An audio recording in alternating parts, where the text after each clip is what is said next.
morning, 6 a.m. Pacific, right here on your screen. Make sure you pound the like button, subscribe, become a member if you're not one. This show is brought to you by BetOnline off welcome bonus.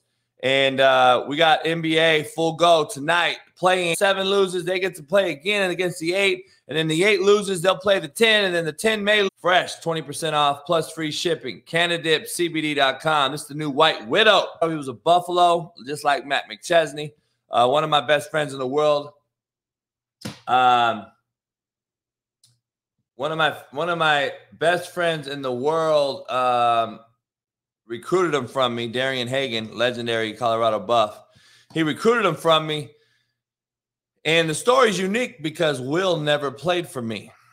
He never played it down for me. He played at Colorado. They just banned me for a live. What did I say? Did I say anything? Fucking TikTok's weird. Fucking Chinaman.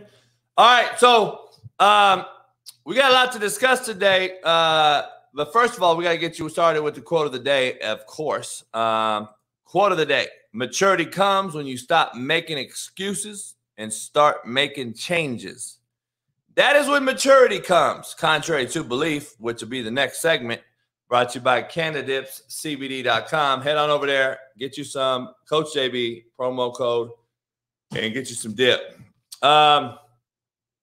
Maturity comes when you stop making excuses and start making changes. Hey, dog, some of you guys aren't mature at 40. So you still got time, motherfucker. Still got time. Go fucking mature up. Contrary to belief, I will win. Not immediately, but definitely. That needs to be your damn mindset, contrary to belief. Attitude and effort, the 2 things you are truly in control of in your life. Do is keep your head up, stay strong, let go, and move on. Contrary to belief. Right here on the Coach JB Show. Pound the like button, subscribe, become a member. Poll question, please. It's in the YouTube chat as well. It's in the YouTube poll question. Comments in the section below. We can talk about it for a minute. Will Jefferson joins me in about 25 minutes. In pink. If you didn't know that, check it out. It looks like Pepto-Bismol. Go check it out. It may be serving you that shit on the shelves in your store. You may think it's Pepto-Bismol. It's really hippo milk. That's true shit. Google it. Hippo milk is pink. I don't know if you knew that. We're here for Talk That Talk Tuesday. Pound the like, subscribe, become a member. We're bringing it today. We got a lot to discuss.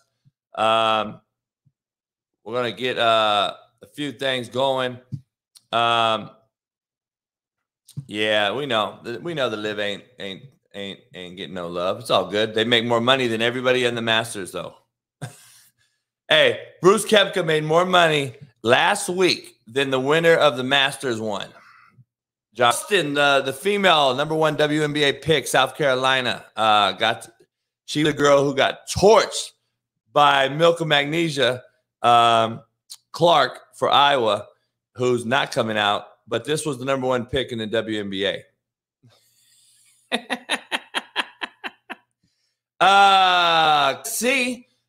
Expected to join Lincoln Riley's staff. They're butthole buddies. They've been butthole buddies for a long time. Etc. Here's my hot take for today. I think Lincoln Riley's going to bounce to the NFL with Caleb Williams. And I think Cliff's going to be the head coach of USC. What do you think about that? What do you guys think about that? That is what I think. That is my personal opinion. That is what I think. I think that Riley's going to take his NFL shot just like Cliff did. So that's my personal hot take for today. We'll see, but I think Cliff and Lincoln, I think they belong together. Very similar to humans. I'll leave it at that. Tampa Bay Rays, 10-0, Major League Baseball, 10-0. Back in 2003, I think 2 teams started 13-0. They never even sniffed the World Series. 11-0, didn't sniff a World Series.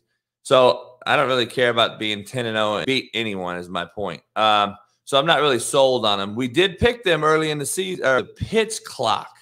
I gotta ask you, if I'm pitch clocking you and I'm fucking gunning them at you, I would struggle as a hitter, wouldn't you? catching, throwing. Man, that's why I didn't let a receiver catch my balls from the other quarterback when we're warming up. So if you ever notice, if any of you know what I'm talking about, when quarterbacks warm up, they're usually 2 quarterbacks and they're usually 2 receivers. So the receiver catches the ball for the quarterback. I threw the receiver down with the other quarterback, the backup, and I caught the ball. And everyone was like, what are you doing? First of all, you better have the best hands on the team if you're a quarterback. I truly believe I had the best hands on the team. Number 1. Number 2, never fumbled a football in my life. So I love catching the ball. But more importantly, I caught the ball back to me and then throw it. I wanted to catch, throw. I'm equating that to baseball right now with this pitch clock. 9K straight.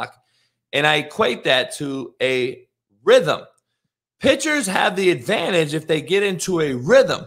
A batter has to step in and out of the box. Now the batter, and I'm not a baseball guy. I did play baseball when I was young. I pitched and hit.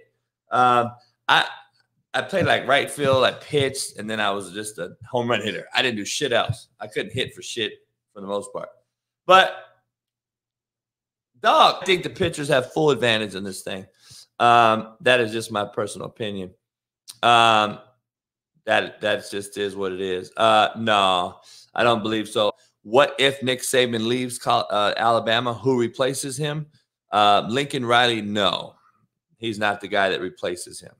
I think got a shot at it, to be honest. But I don't know if Lane Kiffin holds that professional persona, so to speak. Even though Lane is very, very professional, people don't realize that. They see his tweets and his dog and all this stuff. I love Lane to death. I just think Lane's perfect. I think he gets the kids. He gets people to buy in. I just don't know if Alabama looks at Lane. Wait to see what all that's about. And then the Wolves suspend Rudy Gobert for tonight's game as they travel to play L.A. here in Los Angeles against the Lakers. To break that down, it's going to be very, very interesting to hear that. I want to see how this thing really unfolds. And if you did not catch last, it's starting off slow. We're breaking down 4 teams a day. We're breaking down what teams need, what they're going to get, what they need to get, getting it from a professional. And Sean, breaking all these things down last night. We're doing hour shows. Last night was real concise, precise, and to the point. Tonight, we're back at it again live on Patreon. Locked on all the videos. If most videos are unlocked now, if there's not a few still unlocked, we'll get to it today. I'll get them unlocked. But there's a lot of data and information on our Patreon. Make sure you become a member today. We're going to have a lot of good shit on Patreon, especially when we show the Seattle Seahawks, when we break down a little film of them and what they actually need. This will be the best breakdown show on planet Earth. And then we're going to try to get that to the masses. We appreciate you becoming a member of Patreon so we can use that revenue to blow this show up as well and hire some people so we can get this thing blown up. I appreciate you guys. Lamar and OBJ, poll question. Does he stay in Baltimore now that the OBJ sweepstakes have been cleared? Apparently, though, there is a tweet out there that Odell Beckham Jr., OBJ, joined the Ravens with the clear understanding that Lamar recruited OBJ. Odell Beckham Jr., Lamar recruited him supposedly. There's a FaceTime picture or video out there, too, that Lamar was on with OBJ trying to lure him in there. How this works out. I think that Lamar made a very, very smart business decision when he tested these shark-infested waters and found out that they were just too bloody. They could not get a shot. He couldn't get a shot. No one wanted Lamar. No one was going to take the chance on Lamar. Nobody wanted to risk with paying Lamar. Nobody was going to go out there and walk that plank and risk a lot of invested capital and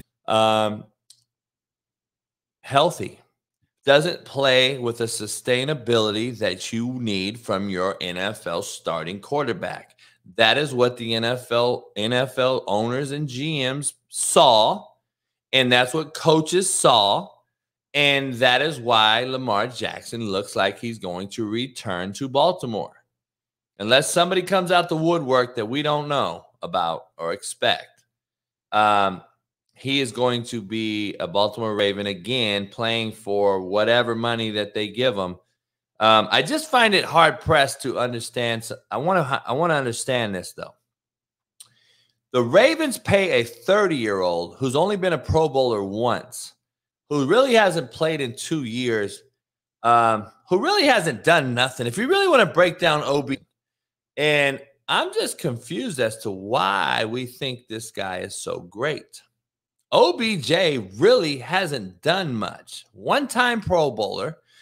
He never has played for a quarterback that can really spin it until he got to Matthew Stafford. So I'm defending OBJ in that regard. He had Baker.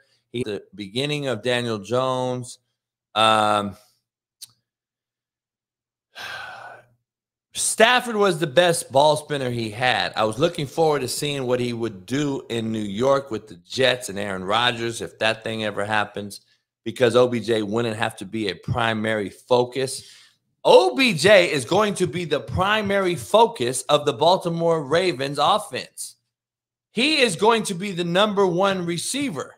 Lamar has to go to a pinpoint accurate ball throws to OBJ, especially when he starts to get double coverage because they have no other threat on offense.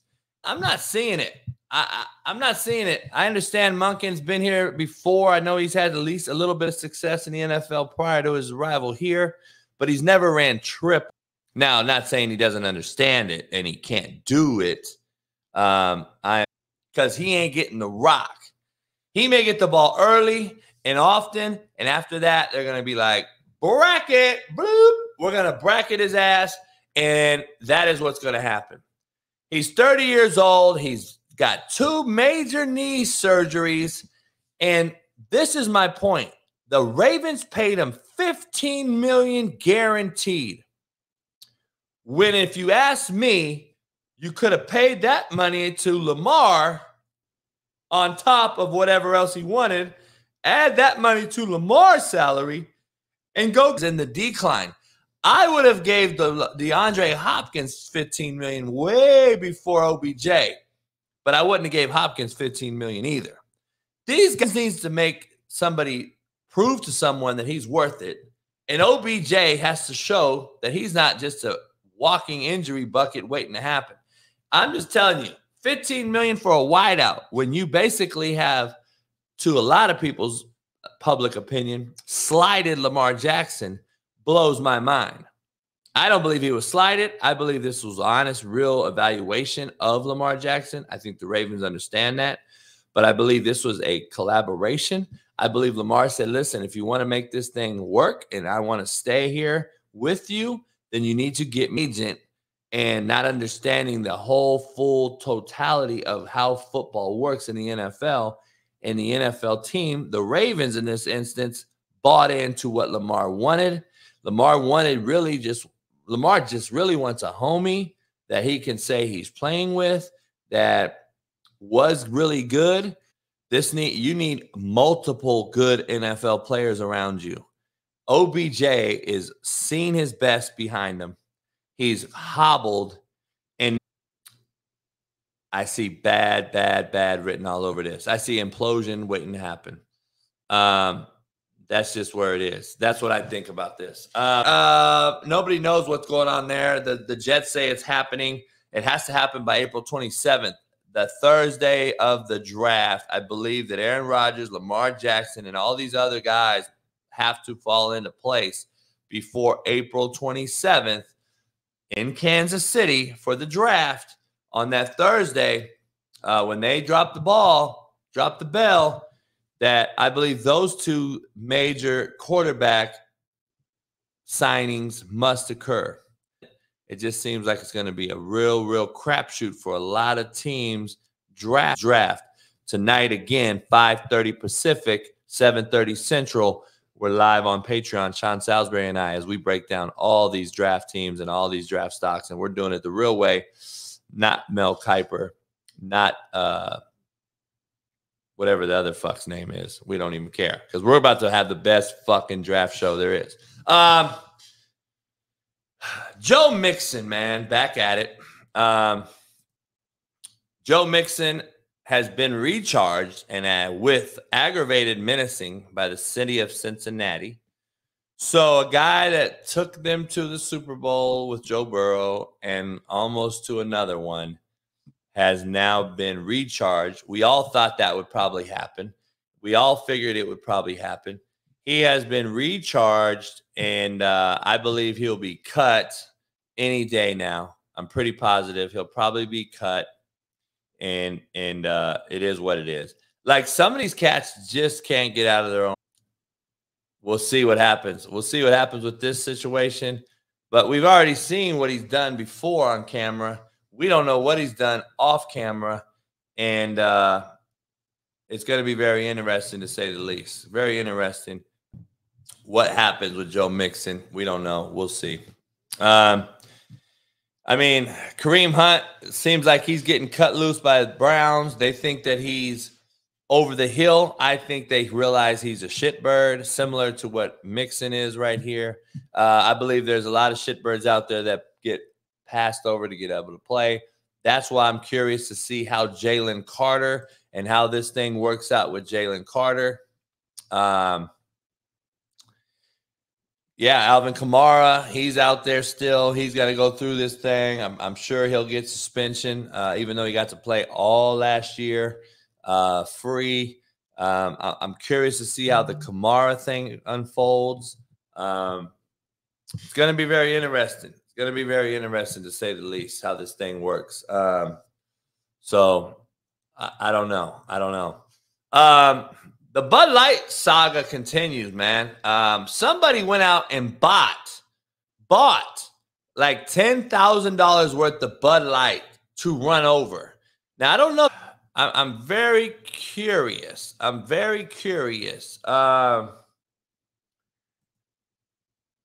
a look at this. This guy bought all this shit from Bud Light and then ran it all over. Now, see, it ain't that serious to me. I'm not spending that money to do that. Like, I don't care what your video is. That video's over with. It's over. Like, you spent $10K on all that Bud Light. Bud Light made money off you. Why would you have done that? Now you got to clean it up. You hate Bud Light. You now have to clean all that shit up after you made that point and spent $10K on Bud Light. See, to me, they're not that important. Here's the thing about it. I did a little tweet yesterday about it. You guys are standing for some shit that blows my mind. We're very selective for what we stand for. And I proved that we can cancel the cancelers. The canceled us can cancel and together. So the entire country, in the majority, which I always tell you, the minority controls the majority because they speak and we don't.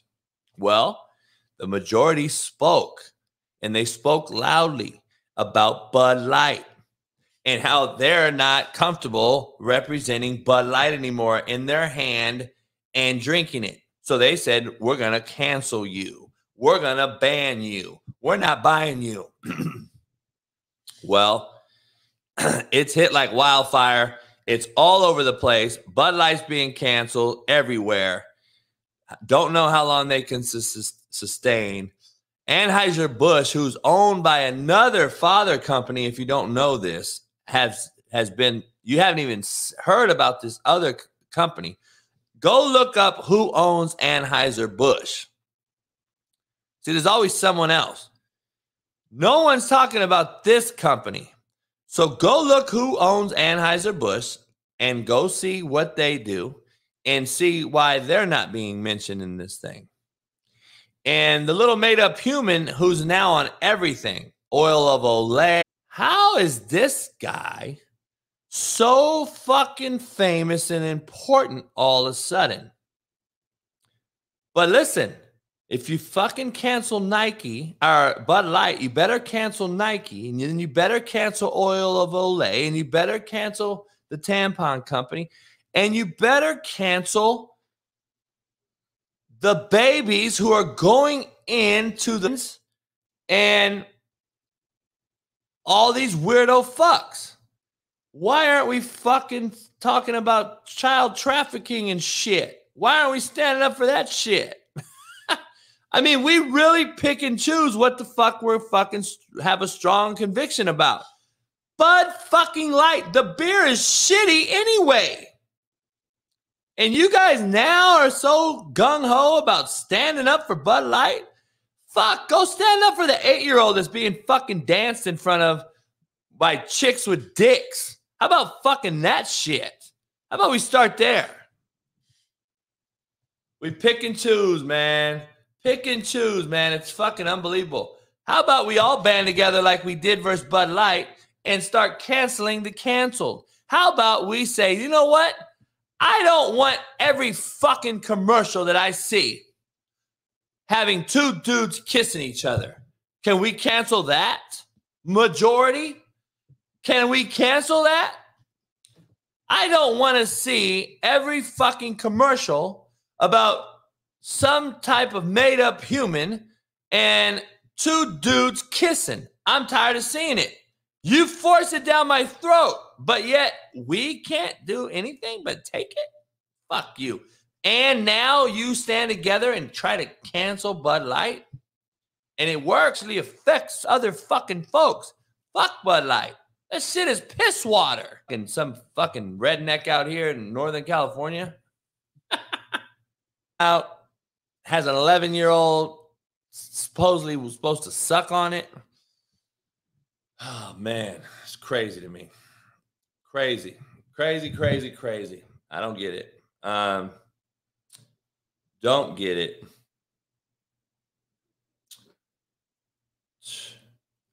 Crazy. Let me see here. Let me make sure. Make sure my... Where at? Would I take a CFL job? Maybe, man. Maybe. I like CFL. A good friend of mine, Chris Jones. He was on the show. He's the head coach there. He's won a few Grey Cups. Talked me into it. He talked me into it. I don't know. I haven't talked to Matt. I got to talk to Matt and see what he's talking about. Let me see. There we go. There we go. There we go. Now he's getting into the MMA and the boxing world. And I wanted to share back in the day. I don't want to give it away. We're going to tell the story. But he's having his he's going to have a debut on the 20th of April. We're going to drop the link to all that and check it out. There's his without further ado, I'm going to bring my main man in, Will Jefferson. Will, what up? What up, Coach? What up? What up? What up? Man, chilling, man. It's been a minute. Yeah, man. Yeah, man. What's up, man? So you've been out there in Colorado ever since you played, huh? Yeah, for the most part. Like, I mean, I traveled a little bit, but Colorado became home. You know, like really, I need to go myself. I come home. Man, you know our story though. I bet you that. It's interesting, man. I was like, dog, I saw you on Facebook, and I don't really do Facebook, and I was like, man, let me reach out to Will, man. I ain't seen this cat in a minute. A lot of people don't realize. So Will Jefferson was from Moreno Valley, all right? He was Chaffey College, junior college in Rancho Cucamonga, and I was the offensive coordinator back in what was that, 09? Yeah. Damn, you getting old, homie. Yes, sir. Yes, sir. I'm getting prime. That's right. That's right. Or is it? Nah, I'm boxing. Straight boxing. Oh, straight boxing. We boxing. Hey, so on Last Chance you know, I had a kid on my show, the running back from Moval as well, Jamal. Yeah. Jamal Scott. He's after you, obviously. He boxing now too. Yeah. He out here in Moval. He out here in the IE. He's out here boxing, man. He's like 10-0. Yeah, man. No, that's he heavy though. He was a big load. He's about 240. Yeah. Something like that. Big boy. Yeah. So he about 240. Okay, so you boxing and your debut's the 20th as a pro? Yes, sir. Yes, sir. Really? Yeah. So, man, I got to know what's the difference between boxing, because the next guest I got on, he's on my show every week. He's a boxing pro. He used to be an analyst for ESPN, Steve Kim. I'm going to have him watch you. Is it just more stamina related shit or what? Yeah, explosion stop, which is very hard in its own. But boxing is more like, a Mary fight, man. That's like 30 seconds, so do multiple 3-minute rounds. I think the biggest thing is that's just your normal thing. So outside of that, that's probably the biggest difference. No doubt. So I'm gonna tell a story real quick. So you were a qualifier out of high school back in the day when the old qualifications, NCAA, and I found you, I recruited you, and we built a relationship, and you bought into what I was selling enough to where you were like, all right, this motherfucker he might be crazy, but he's not full of shit. At least he's being honest. And you know me from the gate. I said, listen, come fuck with me. If I don't get you a Scully, then play for me. But you were like, all right. So I met with you, your fam, and we built a relationship. And one of my best friends in the world, it was at Colorado. A few guys were at Colorado. I think Keesal was there with you too. So I knew that whole staff well. Darian Hagan, I talk to still to this day, every day. He's there up there with Coach Prime now. And then I have a former Colorado Buff, Matt McChesney, on my show usually once a week, who played in the league. Darian calls me. They watch you. I bring them down to practice in the spring, and they see you run some routes. And Keesal and Darian fell in love, and they signed you to Colorado on a full ride. That's how I remember it. I don't know. Is that kind of how it happened? Yeah, no, man. That's the exact perspective, man. I mean, SoCal, right? Like, for example, I was all CIF Southern Section. There was 2 receivers. The other one won a state championship. Shout out to Ricky Marvin and Centennial, right? But I had better numbers than them, right? And I was on a team that wasn't very, we weren't loaded, right? And we're going against these stars, right? But but the biggest thing about me, I just always kept going. So, I think when I met you, I was actually about to go to get work. And we played in that all-star game. It was IE versus LA. Yeah. And I was just doing what you, especially a JUCO coach, right? We know JUCO coach can get really iffy, right? That comes from a good place, So I went over there all in. I went over prepared to play. I was picking people up. Like Ivan Lilly was going to get it from Paris, driving up. I was committed, bro. So that just said a lot to me, because I don't trust people. I don't like people. I mean, not like that, but it's just it's really hard for me to trust somebody. For you to be able to build that off one conversation, I was all in. Then you stood on your word. It was like, you know what it is, man. People don't realize it's like a street. It's like a dope game. It's like a hustle, right? It's I was the first one doing it this way, getting guys that didn't. I was like, the other cats recruiting you only needed Will Jefferson to win them games. They didn't need Will Jefferson to go be better in life and not go fucking get thrown in jail, or get shot, or get the fuck out the hood. They don't give a fuck. That's what a lot of these coaches don't get. And they feed their family. They don't really care about no one else. So I've always been that way. You know what I'm saying? So when I was like, I'm going to get Will a scholarship, and everyone was like, dog, we need him. I'm like, yeah, we need him. He needs to go to fucking Colorado. I could get another receiver at Chafee, and it's going to save the dude's life.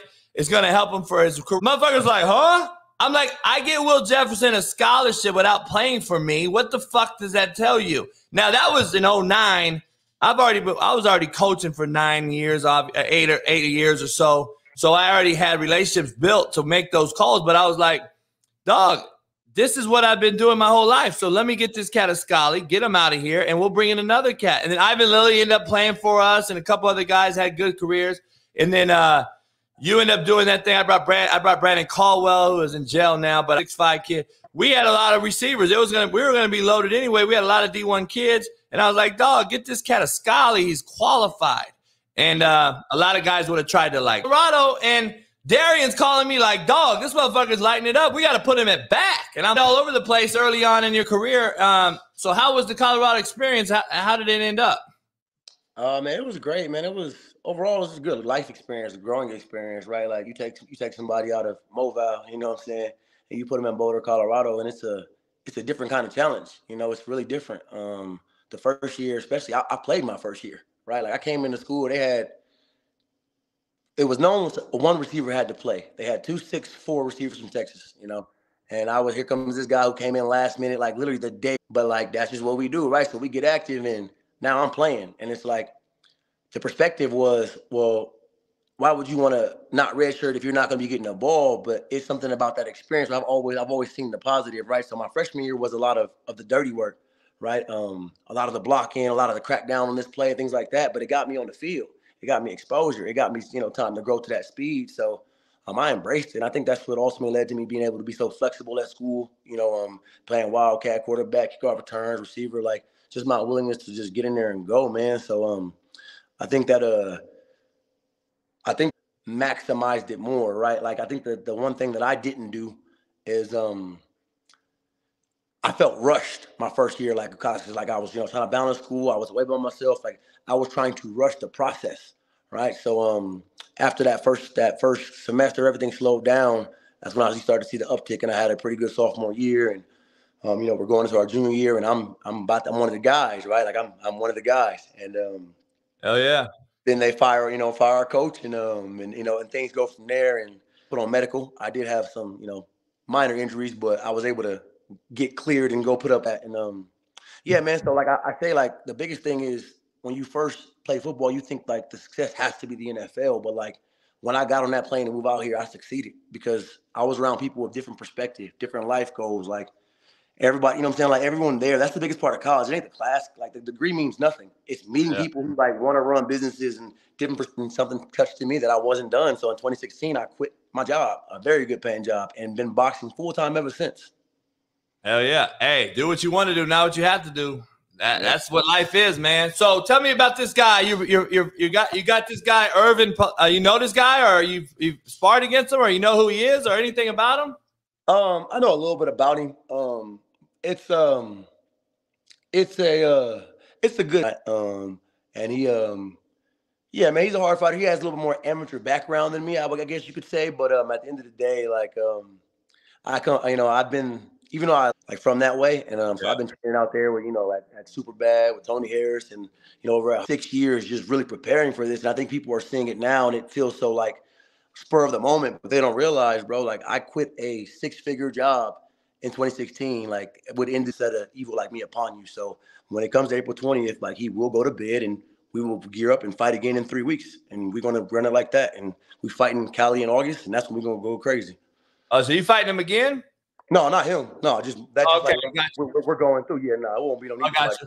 So you got a whole management team, the whole thing. They set you all up. So you're gonna be in Cali in August. Look at plan ahead, and we're on track to have about a really exciting summer. Which should conclude a nice homecoming party that we got something planned for people back there in August. Oh yeah.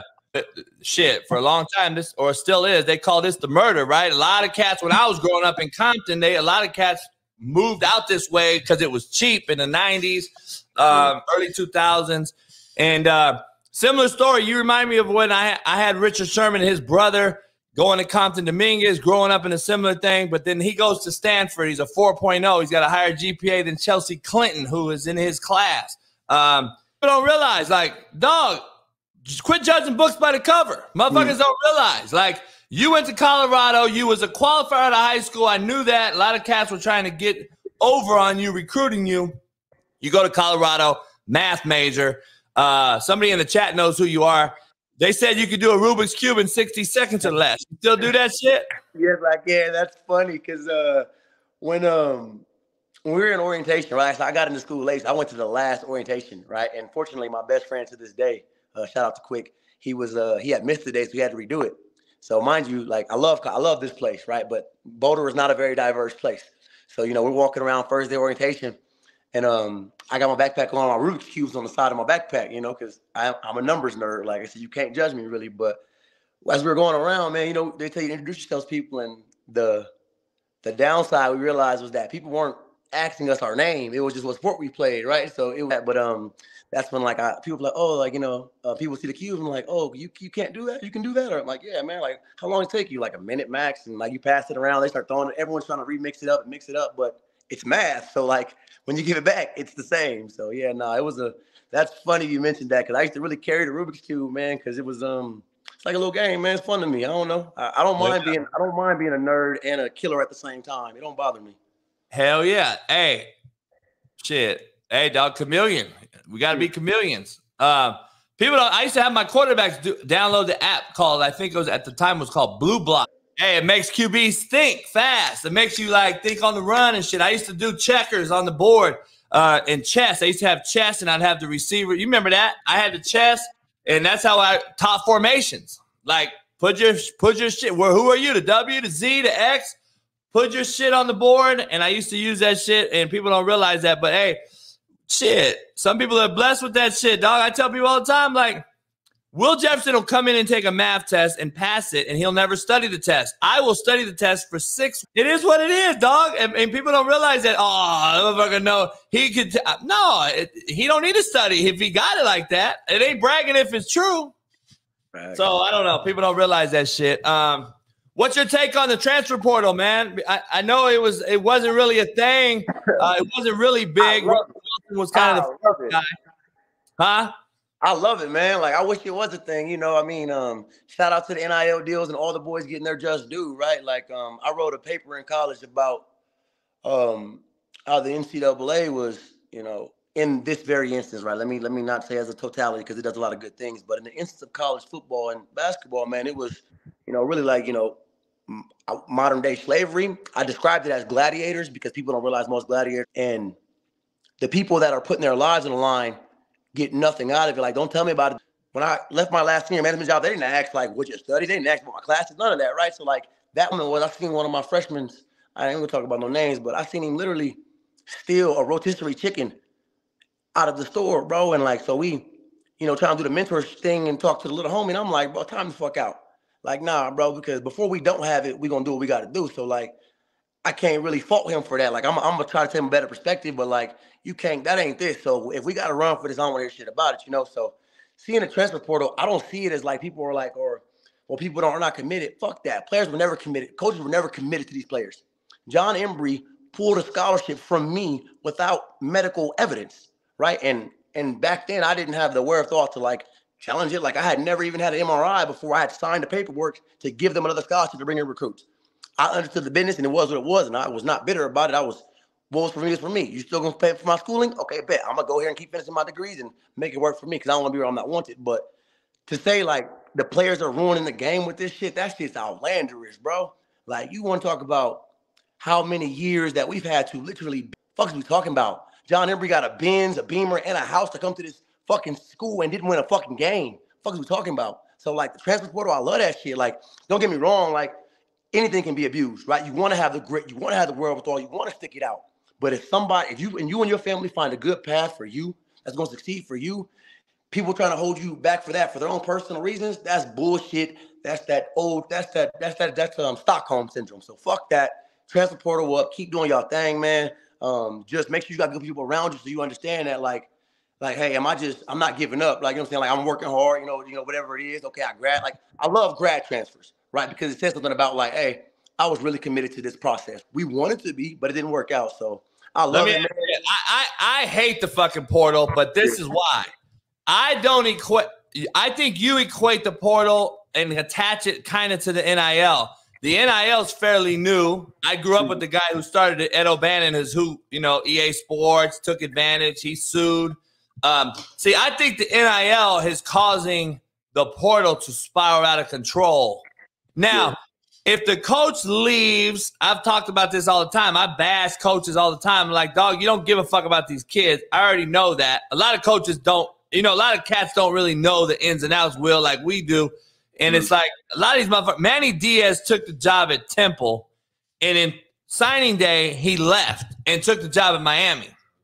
And you got all those kids that just signed with you at your place, and if they can't leave, then you're fucking them. And I don't care. It's like people don't understand. Like to me, it's like a privilege that they just slap in the face. Like you're at Temple, I get it. You want to go back home, Miami, it's big school and all that.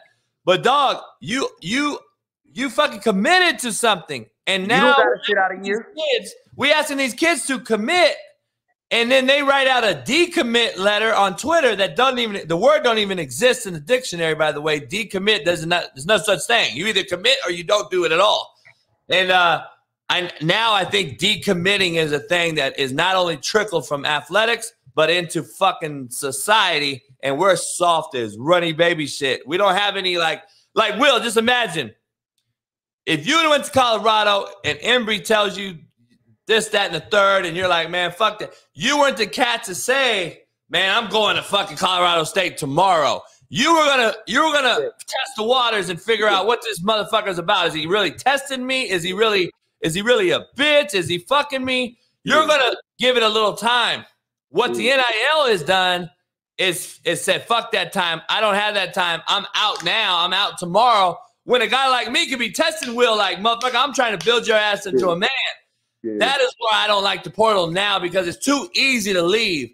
Yeah. You had to stay here. You had to. I definitely think there needs to be some more boundaries. Like, you notice I went to the grad transfer from a different place, right? Like, there's going to be, I guess they call it like soul journeying or whatever when you uproot for a business purpose. But it's like when you first get there, yeah, it's exciting, man. It's new. It's what you always wanted. But shortly after that, there's this period of like disorientation because there's no familiar cues. So when you mention like a coach who you committed to move across the country for, he can up it like, yeah, nah, bro, my freshman year was going to be hard regardless. So that ain't a reason, because it's hard. It's not a reason to just fucking give up either. So like, but you knew that going in though. Yeah, for sure. And see, nowadays we got cats going in and not playing right away in the summer. They're not getting that starting spot. They're out of there, dreamed that or told what to do.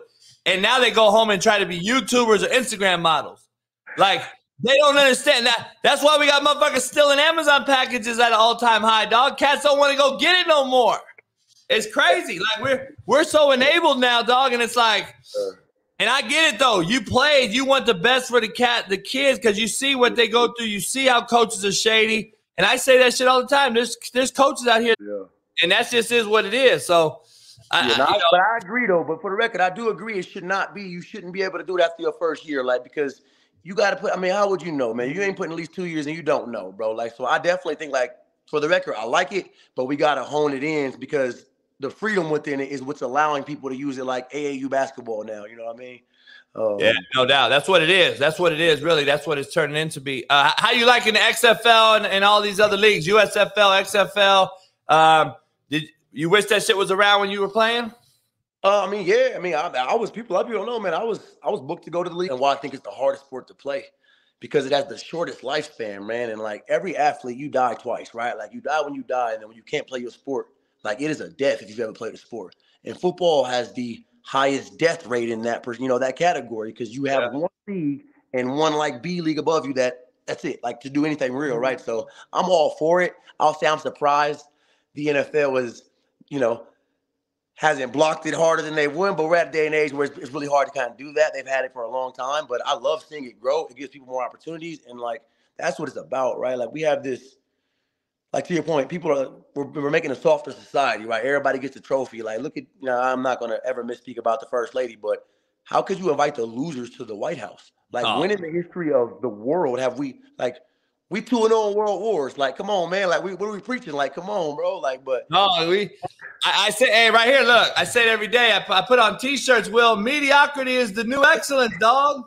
Yeah. I mean, that's real shit. That's what we are now. It's like, we expect that shit to be given to everything given to us. We don't got to earn shit no more. And let's give everybody. Dog, tonight begins the NBA fucking play-in. And they get to play the winner of the 10 and the 9 seed. And the winner of that can still be in and play the 7. And then if 7 wins, they can play the 9. It's like, dog, what the fuck are we doing? Like, man, you're persevering through this thing, man. I can't wait to see you on the 20th. Where's it at, Aurora? Yeah, it's in Aurora, Colorado, at the Stampede over here off Hamden, man. The show starts at 7, doors open at 6. A lot of other great fights on the card, man, including going for a belt. So that, rightfully so, he's the main event. But I'll be right before that. Yeah, man, we're looking to keep doing big things. I do have a team and a whole staff, and we are accelerating the pedal because we have put a lot of work in beforehand. Right, we could have jumped right in and learned on the job, but we spent years learning first. So now this is why it's going to look. It's going to look very beautiful when we do it, man. So, man, and also it's on pay-per-view. So I will post the link to you. I'll send it to you if you can't make it. It's on pay-per-view, $19.99, not the most expensive thing in the world. Because all support is appreciated. And at the end of the day, I'm gonna post it on social media. You don't have Twitter and shit, huh? It's funny because like I'm just now getting like good with the social media. I think I put that in there, right? So yeah. So to that point, right? Like I had a Twitter, all those things, but like even my Instagram used to be private. Will the Great. I've had it all. I just I'm getting better at the social media because it's like right. Like, this is how I grew up. You know what I'm saying? But it's not a as you mature, you understand that like just because somebody ain't with you right now don't mean they're not fucking with you. And that's what my people know about me. Like I may not talk to you for 6 weeks because I'm in camp, but if you call me, I'm there, right? So like as I'm embracing that more and still growing and healing on my own, through this movie, we are building a whole movie series. Like, yeah, it's going crazy, man. We about to have some fun. TikTok, Twitter, Instagram. They had to keep deleting my Instagram, though. I guess I cuss too much, but it is what it is. Hey, you can show your pussy and titties, though, and you straight. But 150,000 followers, they just delete my shit. Fuck it. I'm like, damn. It is what it is. Hey, man, much love to you. I got to get with you, man. Hey, you got a family? You got kids and shit? Hey, yeah, man. I just had my first son October 5th. Shout out to my baby boy, Dakota William Jefferson. Congrats. He gonna be a baller. I think I saw it on Facebook. That's why I was like, first one. First one. But I'm internally blessed and happy. He's healthy. It was, having babies during these last years has been hard with the health stuff. He has some health. Hell yeah. Hell yeah. About pain is watching the doctor spinal tap your 11-day-old baby. That's pain. Like no doubt. So we healthy now. We happy. All good stories. So yeah, man, we living. We blessed, and we about to share the story with y'all, in this boxing ring. Hell yeah. Hey, man, go get it. Hey. Coach, I appreciate you, man. We tap in when I get to Cali, man. I will. Peace. All right. Hey, man, never played for me, and you couldn't tell the difference. You wouldn't know if I would have said he played for me the whole time, and then just now, right now, I'm telling you, hey, man, that motherfucker never played one down for me. You would never have known that. You would have never known that. That is the relationships that you build in order to get NCAA coaches. Don't build those relationships right there where they don't even coach the kid. And then 14 years later, he's still coming on your show talking about the story. That's not happening no more. Sorry, that's just is what it is. I keep a relationship with all those guys. And even if he didn't play for me, guess what? I'm more proud that I got him a scholarship without playing for me. Why don't you ask Dontrell Barkley? Why don't you ask a bunch of these other cats that I got at Indy that I got D1 scholarships for and never played for me? Dog, it ain't about me. It's about us. But you got 4 minutes. Steve Kim joins me, and we're going to get after it. Appreciate you guys. Pound the like button for me. Don't go anywhere. I'll be right back. Let me ask you this. Here's a totally different subject because I'm sitting there watching this NASCAR, and I've had this conversation with multiple people. NASCAR drivers, athletes or no? Yes, this is why. Now, I define an athlete by a cat that looks decent shooting a jumper, that has a natural golf swing, that can bowl a strike, dive. Like, I look at a guy and define him as that. Like, I can do all those things. I know you. All that.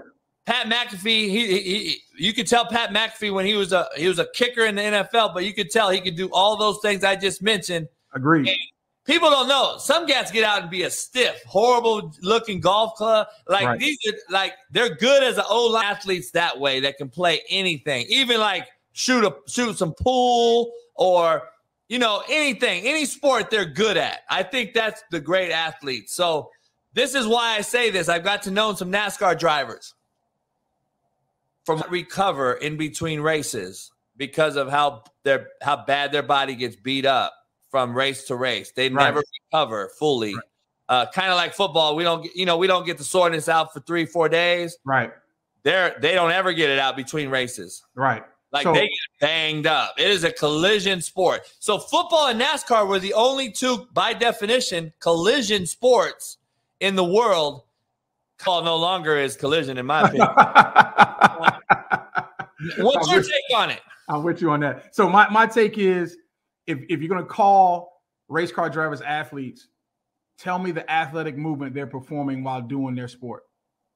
I mean, look, let's be honest. You've got 16-year-old kids on the street right now doing it. I mean,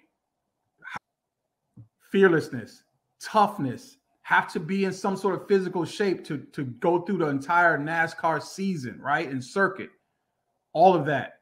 What's the athletic movement of turning left? Again, so if they're athletes, so listen, I respect what they do. All right. NASCAR is an athlete saying, I'm going to have Mr. Rice on my show. He owns a NASCAR team, and he'll be on the show soon. We're going to break that down. I'm going to ask him if NASCAR drivers are athletes or not. Yeah. Will's a good dude, man. Good kid. Grown man now. Shit. Can't wait. We're going to get into this thing, man. We're going to get into this. She said, Twitter is now X Corporation, pursuant in the federal rule in Nevada, and state follows. Twitter Inc. has been merged into X Corp and no longer exists. Very interesting.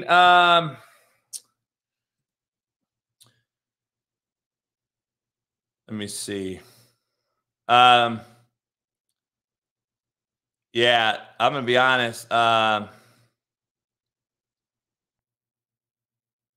Twitter is horrible now. I think Jack, I heard, is super pissed off, but it's too late now, dog. You got purchased by the richest man in the world, and you're not getting it back, unfortunately, so that I can buy a new verification to prove who I am.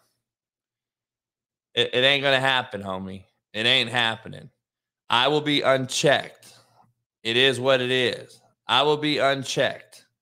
I will be unchecked.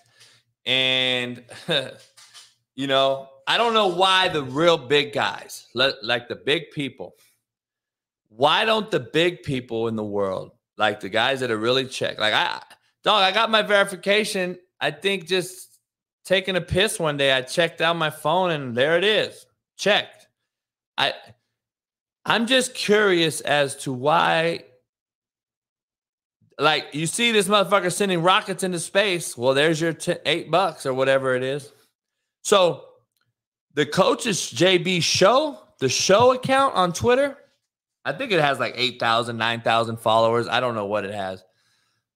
We're going to make that verified because of the longer videos is all. Like, you can have, like, I guess 10-minute videos if you subscribe to Twitter Blue. So that's the reason we're going to make Last Chance Q and Coach JB show into Blue or whatever it is.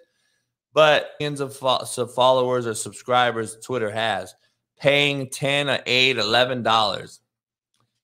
Dog, I'm not contributing to this motherfucker. I'm not going to prove that who I am. But if the motherfucker, didn't I say this when this thing was going to happen a long time ago? How about we don't even have a check mark for the real ones? So if you're real, you don't even have a check mark. Now that everybody has a blue check mark, these motherfuckers have everyone else. I'm confused. Like, I'm over the Twitter thing, and maybe it's that time, dog. Maybe we get back to our grassroots and get off social media. Fuck it. Maybe everything does come full circle.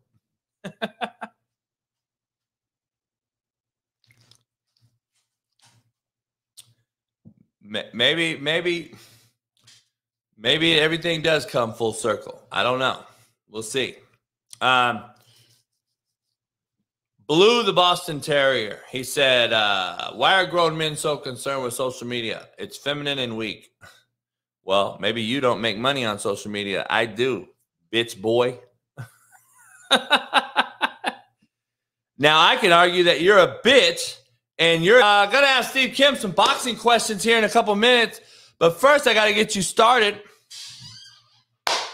with this motherfucker. God damn. What are we doing, dog? What are we doing? Oh, my goodness. That motherfucker got up there and pointed yard. Holy shit. That shit is comical. Real quick, something interesting. What is this? That's a lot of shit. That is a lot of fucking chemtrails or whatever the fuck. Everybody's worried about these conspiracy chemtrails. That is a lot of chemtrails. I ain't seen that many motherfucking chemtrails in a long show. Was there an air show? trails over me, I'd be a little alarmed, dog. I'd be a little bit alarmed. I got to be honest. I got to be a little bit alarmed. I'm being honest with you. 8th grade year, you're going into high school, so it's a marking of time. And I'll never forget, I knew right then I'm never taking that stuff.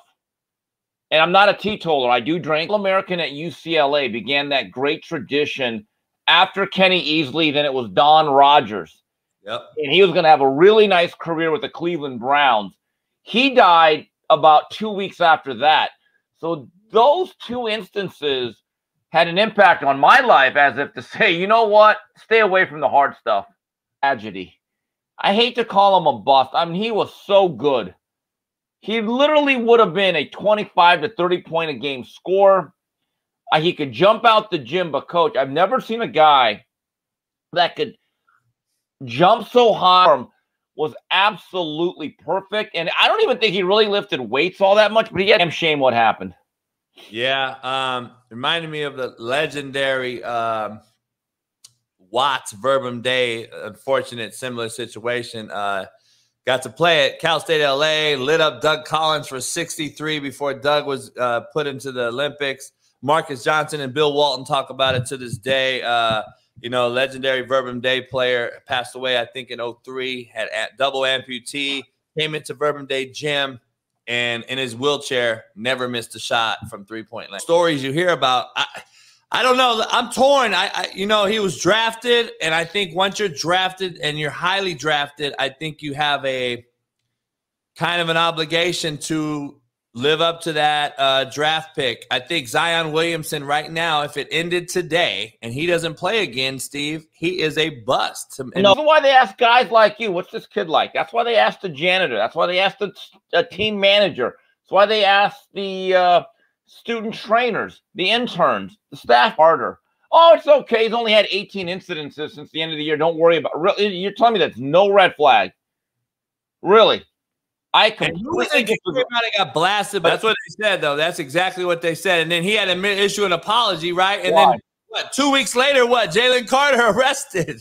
To say that NFL teams are not concerned about Jalen Carter off the field would be dishonest. With that relates to Zion Williamson, if you're not doing everything you can within your power to make sure your weight is under control, which is then going to determine your health and your ability to play above the rim and to be explosive, that is on you.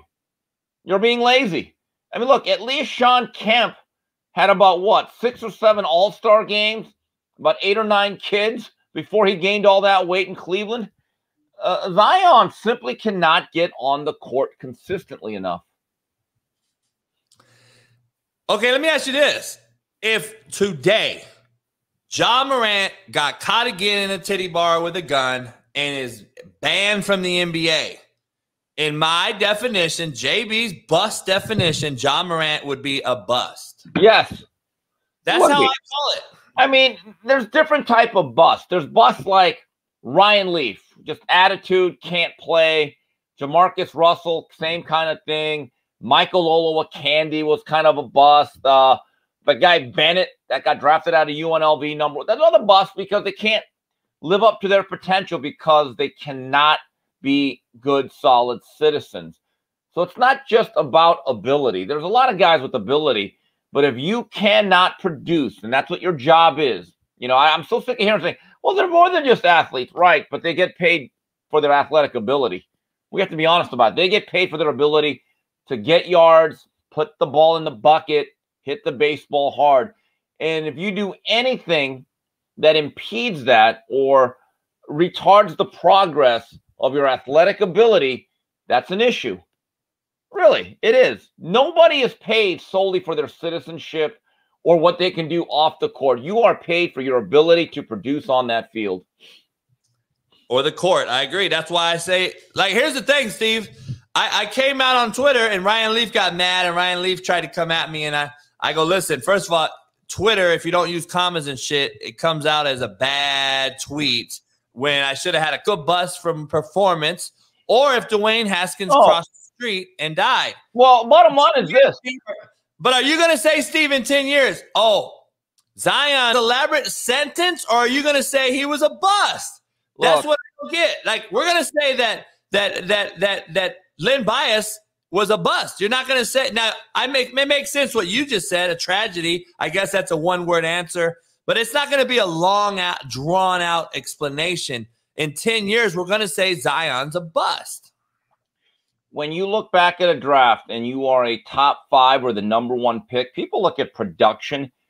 I'm not saying it doesn't matter what the reasons are, but if I look back at a draft and I don't know the name and I say, hey, was that #1 pick worthy? I hate to break it down so simply, but it turned out the way it did. Now, look, I think Ryan Leaf has become a great job, has been a great story of rehabilitation, reclamation, rebuilding his life, being a great object lesson and being a lesson for future generations of players. I really admire him, but I don't even think they cared that much about his personal habits. The problem is those personal habits really affected that whole team because he was not a pro. And when he was a bust as a player. He's turned out to be a really solid citizen, and that's great in itself, but he ought to understand the reality and how harsh this thing is. Complicate this. Hey, when you sit in this chair, the last thing they judged me for was wins and losses. I don't really get a lot of information. Hey, man, you did a hell of a job getting Jermaine Johnson to the NFL. No, my last season was 2-8 because we had a horrible nucleus. I can make them all have that shitty year. 20 other years, I never had that bad of a year. But you know what? It is what it is.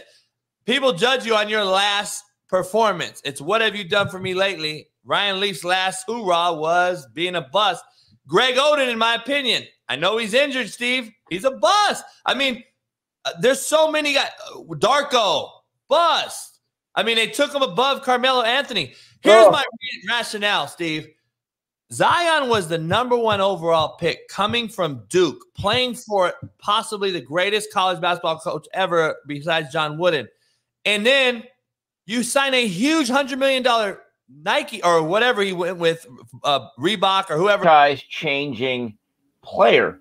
He has not been that. And a lot of people expected him to kind of take that baton from LeBron James down the line as the face of the league. I mean, I remember still the first time I ever saw Zion was really on Twitter.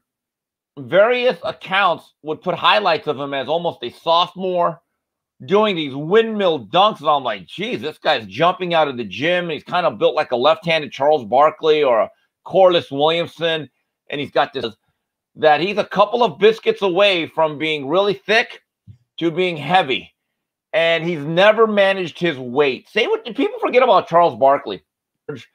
But he actually was in very good shape early on in his Sixer career. Got a guy by the name of Moses Malone, took him under his wing, and he became one of the great power forwards ever. This whole notion about Charles Barkley being this jolly fat guy, that's a stereotype. Maybe that was true at days with the Rockets, and now he plays up on it on TNT.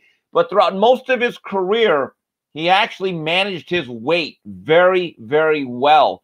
He did his part. Zion Williamson has Hall of Fame ability. His work ethic, I think, is poor. And there seems to be a lot of whispers that he's not doing his part. So now what? He's in his 3rd, 4th year. I don't know what that franchise does with him. What is his trade value, if there is any at this point? Yeah, I don't know, man. I wouldn't take him. That's like Lamar Jackson, why no one took him. He tested the waters, Steve, and he found out they were really, really bloody. And he was like, I'm not jumping in there. Let's be fair. Lamar's won an MVP. He's made some Pro Bowls. I don't think that's a fair comparison for LJ. What I'm saying is, though, like, at least he does have an MVP and still don't have the suitors that we thought he would have. That's like, that was just kind of like, you let your mother or someone else unqualified represent you. That's a whole different story. What's happened there? Yeah. Transitioning to Lamar, OBJ, apparently he was luring OBJ into becoming a Raven. What is your take on this whole thing? I haven't got to talk to you. $15 million for a 30-year-old with double reconstructive knee surgery twice seems a little bit high, and it seems like if I was Lamar, Steve, I have an interesting take. I don't know if I'll go on Whitlock or not. But it's a slap in the face to Lamar. Like, you sent $15 million on this guy. You could have gave me that $15 million on top of the other money you offered me and went out and got a few journeyman wide receivers because they're going to double team 30-year-old OBJ.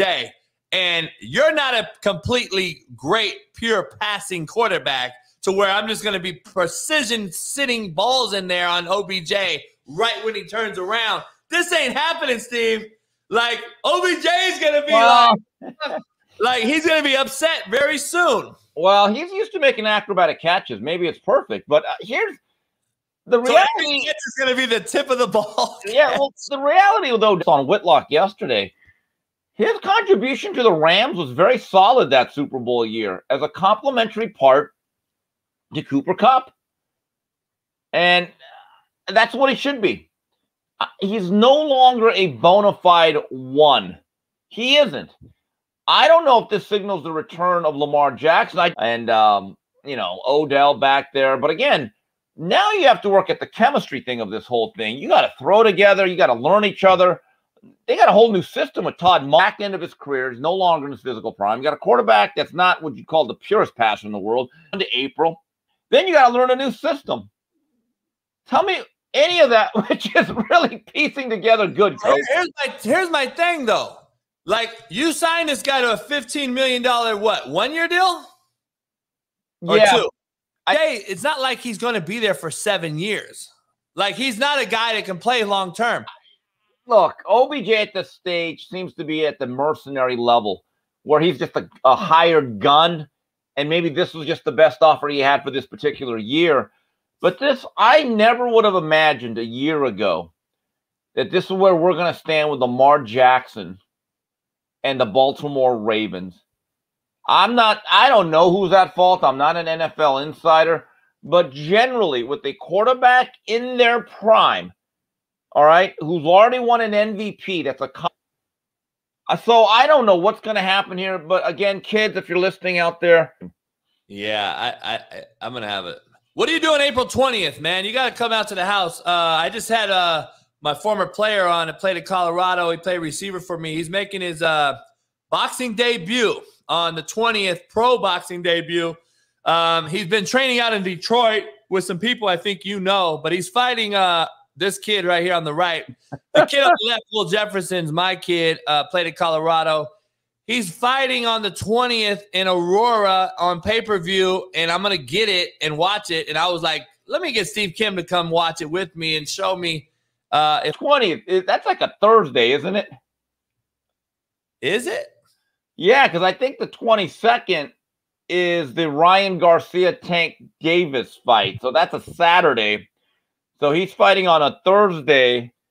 Yeah, I can come down, hang out, have barbecue, Thursday night barbecue. These football players better be very careful when they box. This is a different game. I've seen guys try to do it for years. They're good athletes. But number one, they don't know how to breathe. They don't know how to be a 3-minute athlete instead of a 6-second athlete. The physical strength or the muscle buildup that they have in one sport does not translate to boxing. The other thing is they're not used to getting punched in the face. So now, he hasn't played football. He graduated in Colorado back in 2013. He's been boxing ever since. He's been in Detroit training with some. He just told me he just came on before you. Something Harris, you know Harris, Patrice Harris. That is name Boogie Patrice Harris. He's out of DC. I don't know if that's him, but Detroit has gyms, world famous Kronk, but it is such a tough transition. I mean, I remember Ed Too Tall Jones as a kid. I actually knew one of his stablemates, the great Ray Boom Boom Mancini. And I've asked Ray, I said, Ray, what was Too Tall like? And he said, Steve, Too Tall was a gentleman.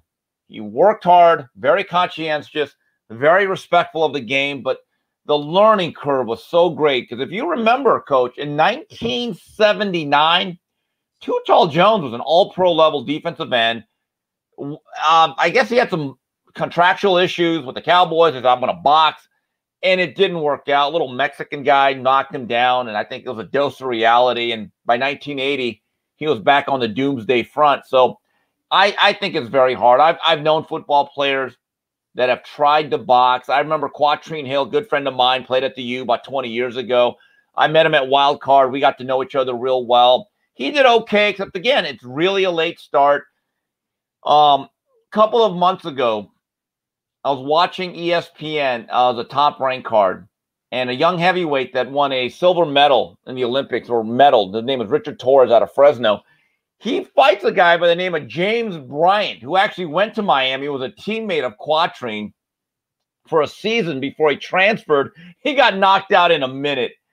So it's tough. Look, these are some great athletes, but I really think boxing, you have to do that very young. It is such a specialized sport. Muscle train, right? Yeah, and you have to learn how to breathe. Like America's best young heavyweight is a young man out of Toledo, Ohio. I think he's really good. His name is Jared Big Baby Anderson. And he looks like a kid that played football or basketball. He's 6'4". He's been boxing his whole life, huh? Right. And I asked him a couple of years ago, I said, Jared, what other sports did you play? And he said, nothing. Nothing organized. I said, wait, you never played basketball or football? He goes, no, only street ball, maybe in the backyard.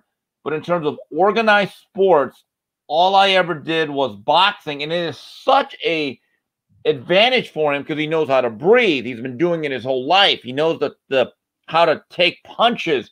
He's going to be a heavyweight champion post Tyson Fury Usyk. He's got it. Second, as you mentioned, Garcia. Who's fighting? Garcia?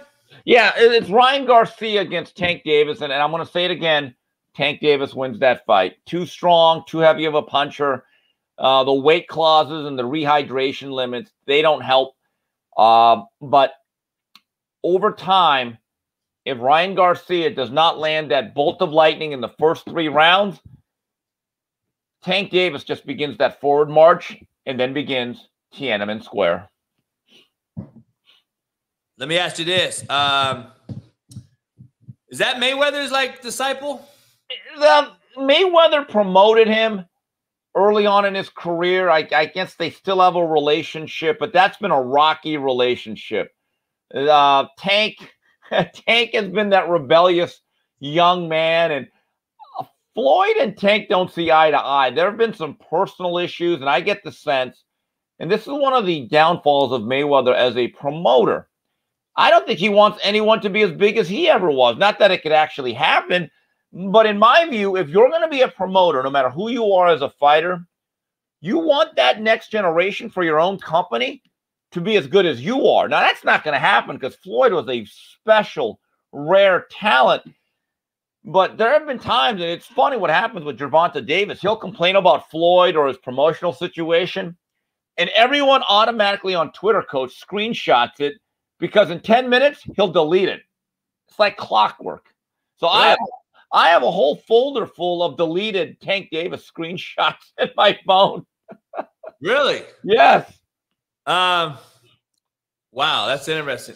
So I don't know about this whole thing. Aaron, I think, though, Sean Salisbury and I are doing another episode tonight, and I'll get you the links so you don't have to do that. Here's the thing about it. We both believe Aaron Rodgers, Lamar Jackson, this whole debacle needs to be sorted out before the 27th of April, which is that Thursday in Kansas City as the ball drops for the round 1 first pick as the Carolina Panthers go on the clock. We believe that has to happen, or there's going to be a lot of tough scenarios out there for a top 10 guys picking. Yeah, Coach, what's going on with Aaron Rodgers? Because that's a great get. I'm going to the Jets. I said, okay, well, that's become the Spence Crawford announcement of the NFL. What's going to happen? I thought he put the Packers in I thought he put everyone in a bad situation, because what if one side is not happy with their side of the deal? Just because Aaron Rodgers came off of his wilderness retreat, months, does not mean that a deal is done. He's become a bit of a headache. It's disappointing to see. It is, man, and I think it's going to be the same way with the first 10 weeks, and you integrate him into the offense. I don't see that scenario being a positive one for anybody. Yeah, I don't either. I don't see it. I don't know, man. I'm very confused on this thing. Here's I want to get your take on something Sean and I were talking about. The Indianapolis Colts find themselves in a very, very, very peculiar situation. Not only their pick in the draft, but we kind of went through it yesterday. Top 4 pick.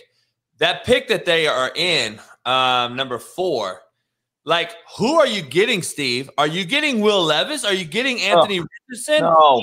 Either one of those guys help your team. At this point, you might as well roll with fucking whoever they got, Foles, and go get you Will Anderson or some difference maker, because there ain't a quarterback left after the first 2 go to Houston and Carolina, which we probably think. Who are you taking in Indianapolis? I would put that number 4 pick up for auction and try to later on. To me, it is such a steep drop-off from Stroud and Young to the other 2 guys who I believe are developmental guys. Now, look, if you're going to draft Will Levis, who's Newton Alush, $1 million arm, 10-cent head, and Anthony Richardson, who's a scatter shot. I have never seen so much hype over a guy that completed 53% of his pass. I don't get it. Maybe he'll develop right in front of our eyes. Maybe he'll be the next Josh Allen, but he's not ready to play early. I actually believe that you might be better off. Can you hear me, Coach? Yeah. Okay. Yeah. So my view is this. Hendon Hooker's an interesting draft choice early on, right? But not in the first. Jake Hayner's a guy we like out of Fresno, right? Also is another quarterback that I like. DTR is a good developmental guy. I just think if you are going to draft Levis or Richardson at 4 or 5, you are asking for to be a bust.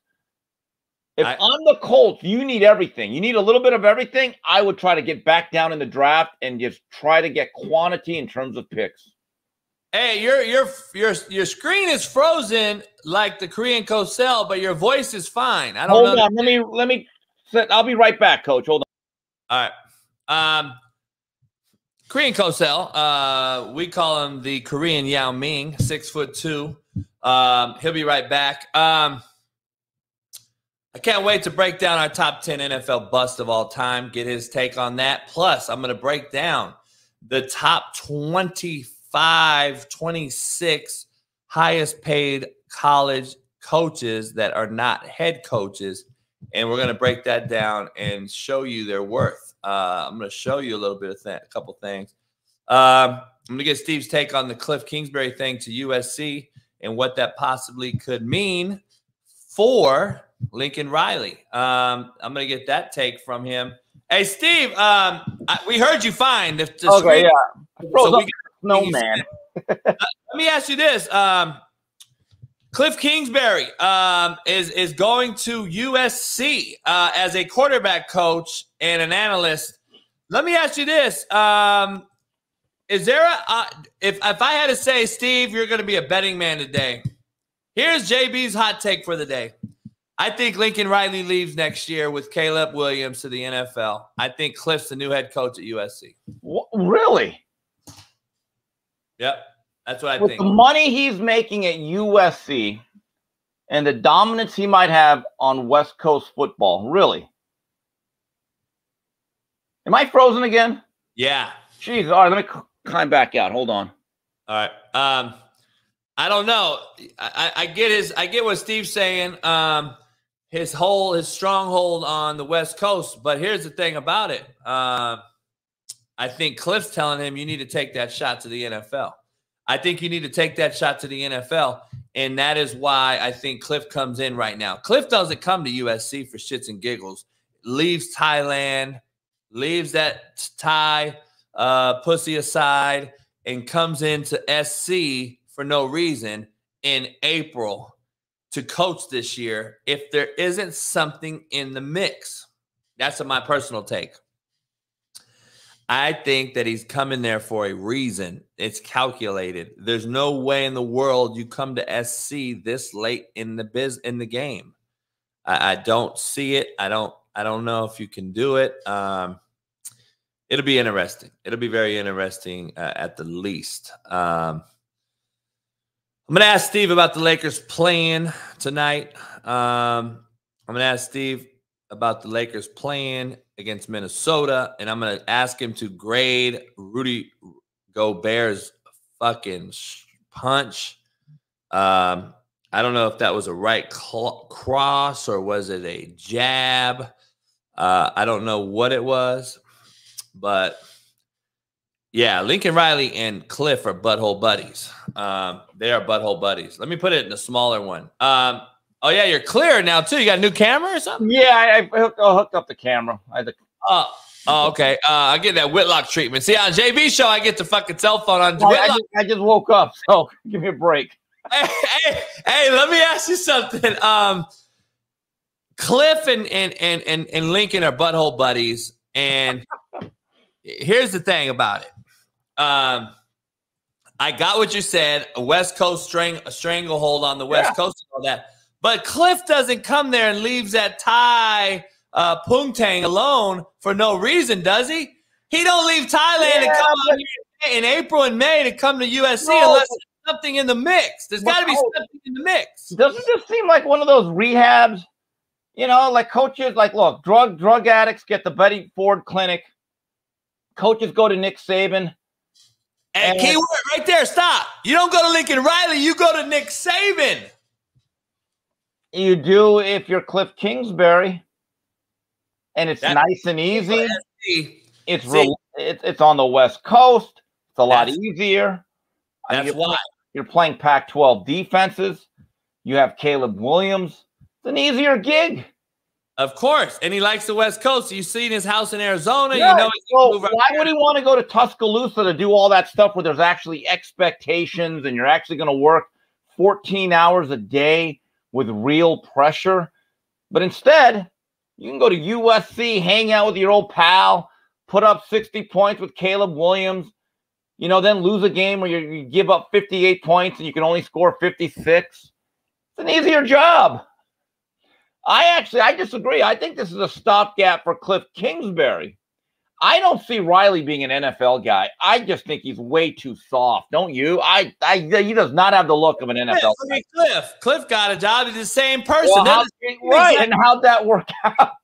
That's what I'm saying. That's why I think Cliff's telling Lincoln, you got to take your shot now. We're at that age. You got to go now and then come back to college. You'll get a job easily in college. I mean, it's easy. I don't know. Let me ask you, how do you grade Rudy Gobert's punch? Was that a jab? Was that a straight? Was that a right cross? What was that? I don't think it could have broke a smoke ring. God, these NBA guys. Yeah, there used to be a time NBA guys could fight. Like Derek Coleman could fight. Larry Johnson. Yeah, Charles Oakley would throw down. You know, guys of that nature. Maurice Lucas, Rick Mahorn. Larry Bird, he was never afraid to let his hands go. Now you look at that was a love tap. That was a love tap. I don't, you know, just like most NBA fights nowadays aren't worth anything. I know. Transitioning to this, Minnesota Timberwolves are going to be without Rudy, without the dumbass that broke his hand on the wall heading out into the locker room. I mean, Steve, yesterday I broke this down. The reason they do this is, A, they know they don't have a shot to win anything. B, they are the most selfish generation of people that I've ever met in my life. Because back in the day, we would actually have to think about something. A, I'm letting my teammates down and this franchise and bigger picture, the city of Minneapolis. And then, Steve, back in the day, it used to be in our contracts. Well, anything getting hurt on – like, Steve, remember back in the day, if you got hurt on a jet ski, you were getting fined and probably cut? Yeah, but they're more than athletes now. Don't ever forget that. I still remember Jeff Kent had some clause where he couldn't ride dirt bikes or something, and he did. Look, I don't think these guys really care. And as you and Sean Salisbury say, the player empowerment movement has gotten so out of hand. You cannot put the genie back into the bottle. This is what it is now. So, I don't care. I don't watch a minute of the NBA. I actually get annoyed when Whitlock says, talking NBA, and I'm like, I don't watch this shit. You watching the Lakers tonight? No. It's not. My life. Look, I watch less sports than I have in the past. I watch what I watch. I'm not going to resume my Laker fandom until LeBron leaves, and even then, I may not care anymore. So, it is what it is. Hey, I got to get your political take on something. Twitter has now become a X Corp. What is your take on this? They're no longer an INC. They're an X Corp. I'm not impressed with Elon's takeover. Twitter now is making us lose our check mark, becoming a blue verified check mark. Steve, I was taking a shit one day and I got check marked. I mean, it was an exciting thing. Like, oh, wow, I got check mark, whatever that means. Now everybody's going to be a blue check mark. Like, what separates anybody? Yeah, and I don't understand it. Unless you're going to ask someone for their ID and say, hey, are you really you? I know. I kind of get that. I got the blue check mark because of the editing features and some of the other stuff. So I get it because I kind of use it a lot for personal and business. But I think so many people are addicted to being on there and being linked in with like-minded people or as a news feed. I need it kind of sort of, for what I do in terms of spreading my word and my message. I think as a media member, it's almost impossible not to be on social media. In fact, a lot of companies actually insist that you use it. But, the Elon Musk takeover has been okay. I think there's been some good things and some bad things. I think the conservatives, their words have not been nearly as censored as they have been in the past. I think there's a little bit more of an equal footing between the two political spectrums. But I don't know. I don't know if the Elon Musk Twitter has been necessarily a net positive or negative. I guess it really depends on your viewpoint. I think his bank account's benefited. Yeah, well, look, he's a businessman, and we willingly use it. And if you sign up to use it, no one's really forcing you. And I get more out of it than just personal usage. I use it for a professional standpoint. Yeah. So it's for me to walk away from it. I've never understood these people that make these bold proclamations. Well, I'm walking away from this. And I'm like, okay, go ahead. I know. No one's going to miss you. It's okay. It'll move on with or without you. Unless somebody tells me I have to verify myself with the blue thing for making money, then I'll have to do it. But I'm not. If they take my check away, here's my thing. I've heard Pat McAfee, a few others say I'm not gonna get this check mark. So why don't the people, the celebrities of the world, the big name guys on there, why don't we not get a check mark? And that's our blue check. Yeah, I look, there were some obvious issues with how the blue check marks were doled out before. There's been stories of bribery, people that should have really been verified, not getting verified. I always thought it was interesting that certain people that didn't have nearly the following that I don't have that great of a following, but I'd see other people that had 1/10 of the followers that I had get check marks and I didn't. I said, whatever, look, it's not that big of a deal. I remember when I left ESPN, I had to change my name handle. Once you do that, you lose your check mark, and I couldn't get it back. Didn't really care, to be honest with you. Didn't really impact the quality of my life or even really my experience on Twitter, to be honest with you. So again, I've said to people, you don't have to be on Twitter. You can walk away. Yeah, the institution will go on with or without us. Choices, man, and he's not going to get broke from you walking away. Yeah, so it is what it is. I'm going to take the Lakers tonight. I think they're playing well. We're going to see if the King can make it happen. We're going to see. All right, Steve, I got to get into this. I got about 4 minutes. I know you got to get out of here. Seriously, if you could come down on the 20th, if that is a Thursday. Yeah, I'll come out on the 20th. What are you doing this Sunday? You going to barbecue anything? I might come down this weekend if you're here. Oh, yeah, come down. If you come down, I am. Yeah, we'll do some stuff. I owe you a visit, and I'll come down on the 20th. I want to see your old guy, see if they could box a little bit there. All right, cool. We'll film it, and I want to film it for him. Yeah. I want to see if because he don't have Twitter or nothing. He doesn't do anything. He's just on Facebook. Oh, he is old school. Jeez. Yeah, I know. He's old school, right? So, yeah, that'd be cool. All right, we'll do it this Sunday. We'll do it. There's a couple XFL games Sunday and NBA, I think, probably. We'll be playing. I don't know. I know you love the NBA. Yeah. All right, here we go. top 10 NFL bust of all time. Oh, here we go. I already have a few names. I think it'll be interesting here. I got it. JB's top 10. Here we go. Let's start off with number 10. And before I start, does everyone have to be like a top 5 or top 10 pick? No, they don't. Okay. I just think based on coming out of college, based on like expectations. I have some interesting ones, Sean, Steve, that I think you're going to be very interested in hearing. And I gotta be honest, if I really needed 12 that I was really convicted on, and I'm going to start with this. Number 12 for me would have been Charles Rogers, and number 11 for me would have been Johnny Manziel. Well, Manziel's game never fit. Charles Rogers looked like the prototype. My understanding is he just loved weed. Just could not stay off the stuff, and it really impacted. He passed away, didn't he? Yeah, did he? I mean, I remember him at Michigan State. I think he was 37 years old. Yeah, he looked like the original Plaxico Burress, or like right on that point, kind of a skinnier version of Megatron. But my understanding is he just loved that weed, and it negatively impacted every other aspect of his life. So did Johnny Manziel. I would have had him at 11. I would have had Johnny at 11, Charles Rogers at 12. Okay. But I'm going to shock the world with number 10 right out the gate. You know me. Number 10 for me, Steve, Reggie Bush.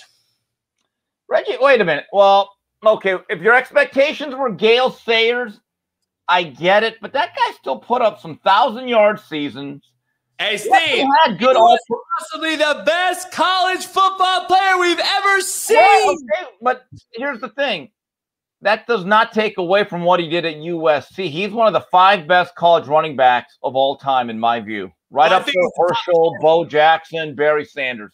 I think he's a top 5 college player of all time, but I would include Marshall Faulk. Him at San Diego State. You know what? Later in his career with Buffalo and Miami, and I know it's a letdown, he became a chain-moving back. He actually was a decent inside runner. He was not the game breaker we all thought he was. But he had a good. I wouldn't call him a bust. I think that's a little strong. Yeah, I think that he got indoctrinated by the Philadelphia Eagles day one, and he got blasted. On the swing route. I think it was Sheldon Brown blew him up on that swing route in the playoff game. I think it changed his life, Steve. I think he was on the way to being the greatest, and then he became a bust. That was in a playoff game. Look, okay. I think that's a little strong bust. All right, keep going. Hey, expectations, man. That's like Zion Williamson, man. Reggie Bush was an unbelievable player coming out. And listen, Reggie had a couple spotlight hits and misses. I know he won a game for the Saints in the playoffs. I know he had a couple big runs in Miami. He was a journey. Super Bowl team, coach. Come on. Hey, think about it, Steve. The greatest players that ever played. Let me ask you this. Do you think of him for playing for one team like Joe Montana? You know he's a Niner, right? Not a Chief. Yeah. Or do you look at it and say, damn, the greatest players of all time were journeymen? No, but I'm with you on that. The running backs are now expendable. They're treated differently than they were during the days of O.J. Simpson. But anyway, keep going. All right, number 9, I'm going to roll with Steve Ettman. Well, that's another guy that blew out his knee. One of the most dominant inside tackles I've ever seen at the college level. Damn near unblockable in 90 and 91, but was headed towards a good career. Him and Quentin Coriat were number 1 and 2 picks with Indianapolis, and neither of them really panned out because of injuries. Steroid stallion, we'd probably say. Well, he's not the only one. Let's just be honest, especially in that era. Jeez. I think he was working out with Mark Gastineau. All right, number 8, another one, Tony Mandarich. I'm surprised that's too low. I thought he'd be top 3. And you look at that 89 draft, the first 5 picks, 4 of them were Hall of Famers, and Green Bay got Mandarich. People literally thought he was going to be John Hanna and Anthony Munoz combined. And then when he got to the NFL, all of a sudden this revelation was, he has no feet. But by the way, He actually retired and then played a few years protecting Peyton Manning in Indianapolis. People forget about that. Yeah, no doubt. I got Tony Mandarich at 8. 7. You might think this is low, but I got a very interesting take above him. Brian Bosworth. More injuries, and again, maybe the steroids. 2-time Butkus Award winner, one of the best college linebackers I've ever seen. He actually had a good rookie year, and then his shoulders gave out. So, you know, I think I like the Boz. Great character. Bo Jackson fucking ended his career. Oh, look, that's kind of overrated.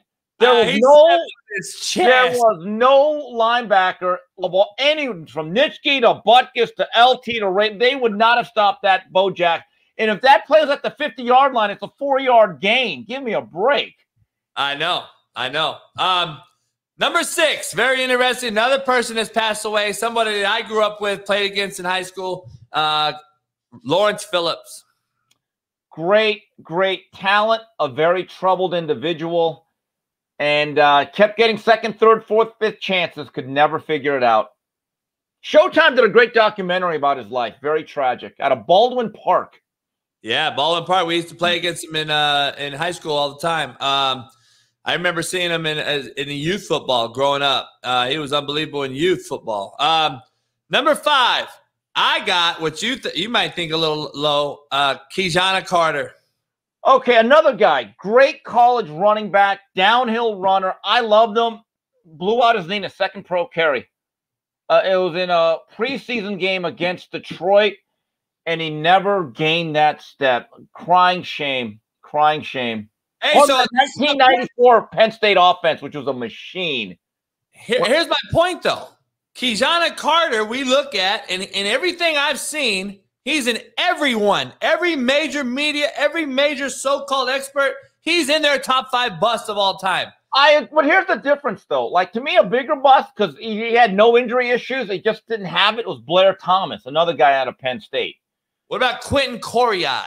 Coriat was an absolute machine, but he didn't have great instincts. That's the one thing I did notice, even when he was healthy. But physical prototype, but did not.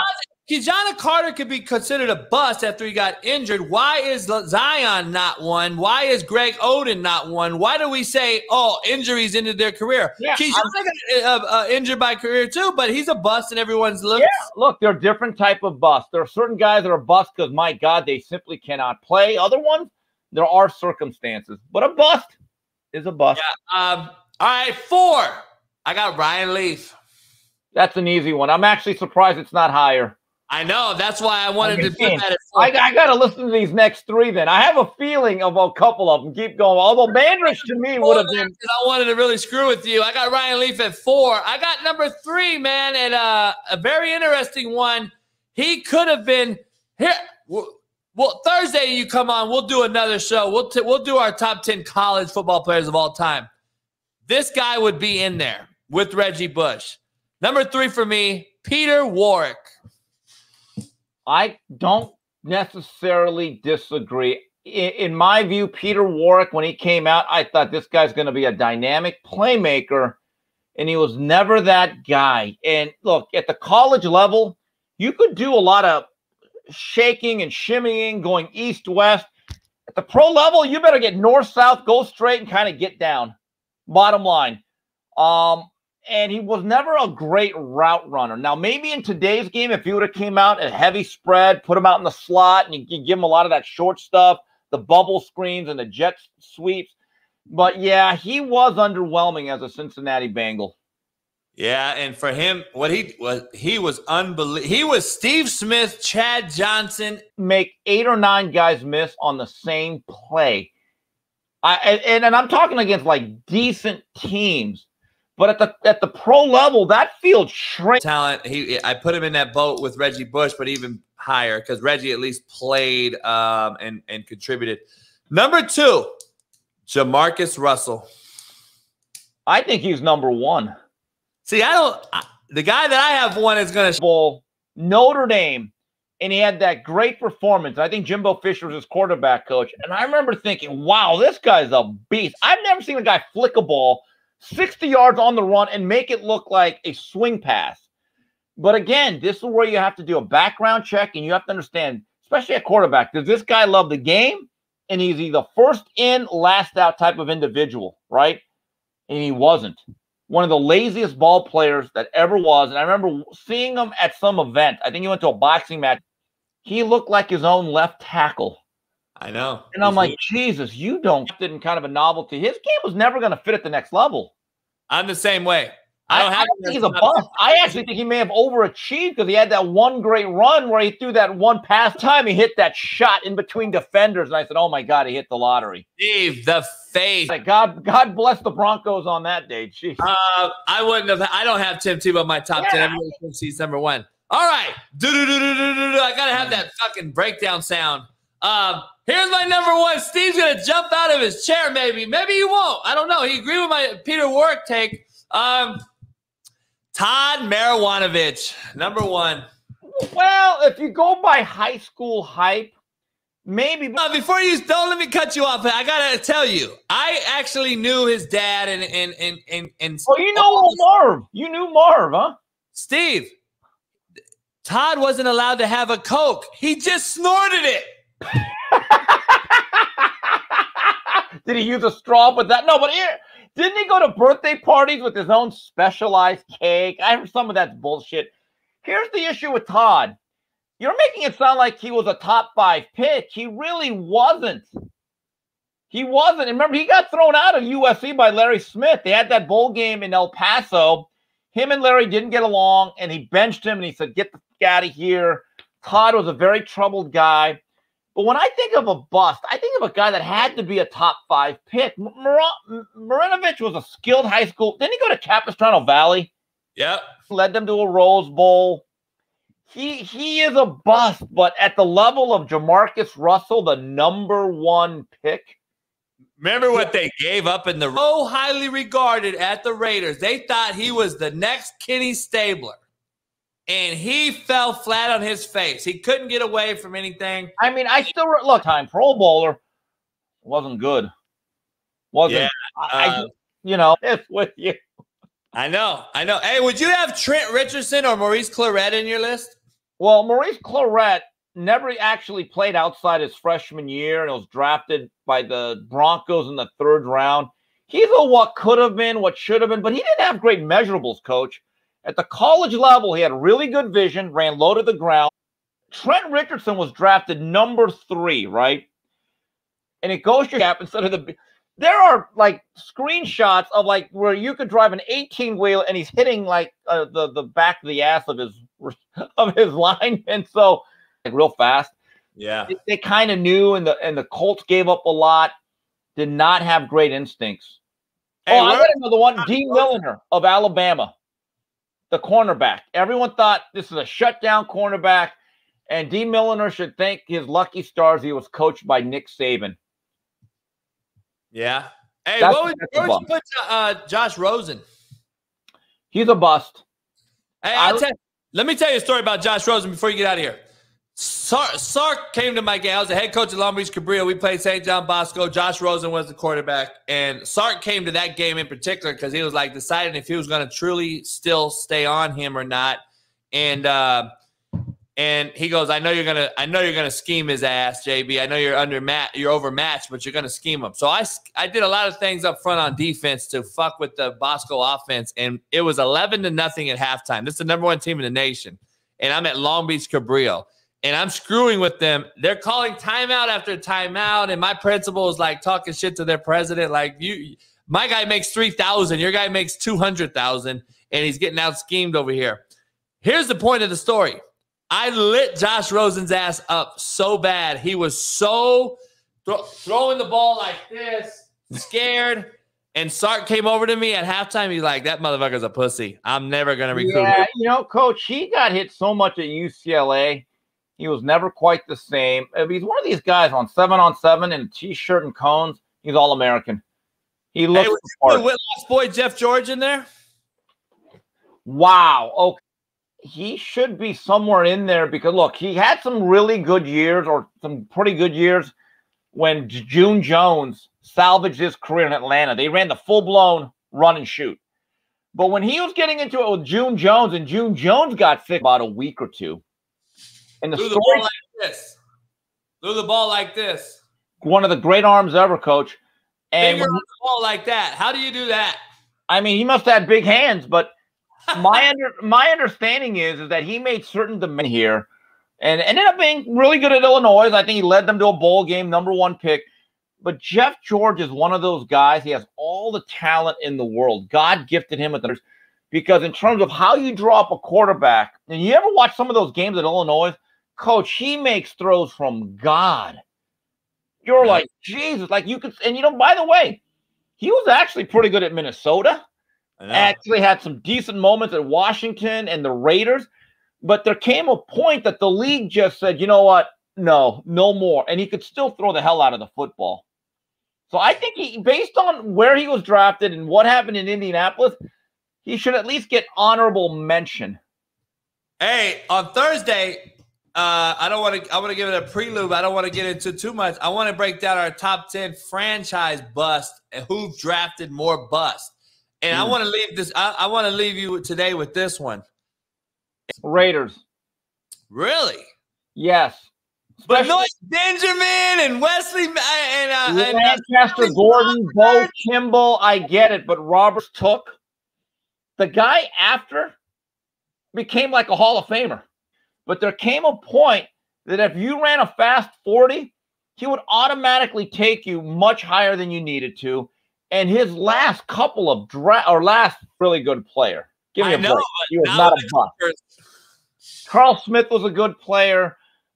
Gary Grant was a solid NBA. Look, Elgin Baylor had a good career, though. What are you talking about? Anyone the Clippers drafted was a bust. I kind of disagree. Lloyd Vaught was a solid player. Olowokandi was a bust. Lloyd Vaught's of the world to find someone that actually played longer than Olowokandi was a bust. I never understood him being number one. Stanley Roberts. Stanley Roberts, man, that guy could eat. He loved to eat. I mean, think about this. Stanley Roberts and Shaquille O'Neal were both at LSU together. With Chris Jackson. And with Chris Jackson before he changed his name. And they couldn't make the Final Four. Not a good look for Dale Brown. Not a good look. Hey, man, let's do it. I'll see you this Thursday, but let's talk. Yeah. Let's come Sunday. All right, brother. Appreciate you. I appreciate it. Man, I do. I don't like losers. The Clippers are a fucking losing organization. What do you mean? Of course I don't like the Clippers.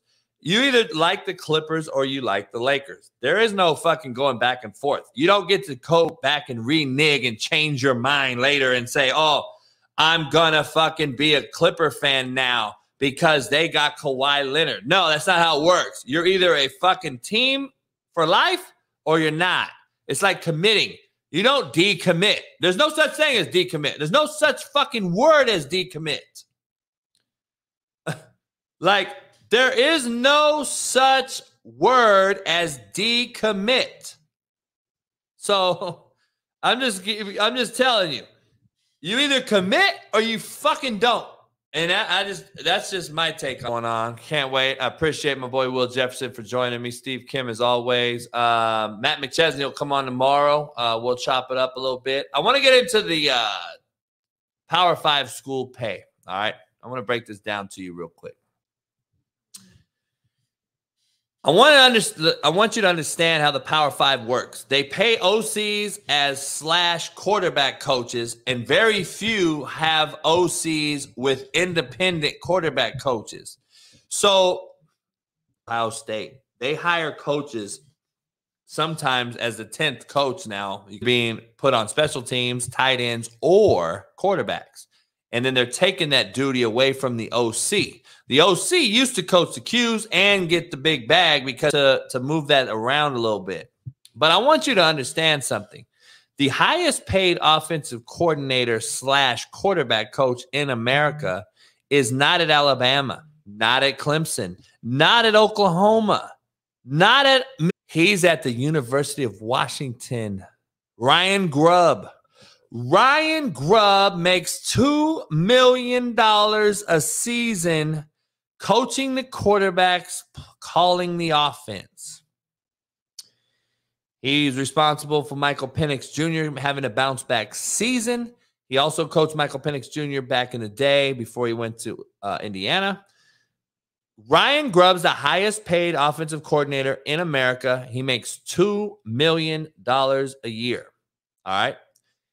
Is he worth $2 million?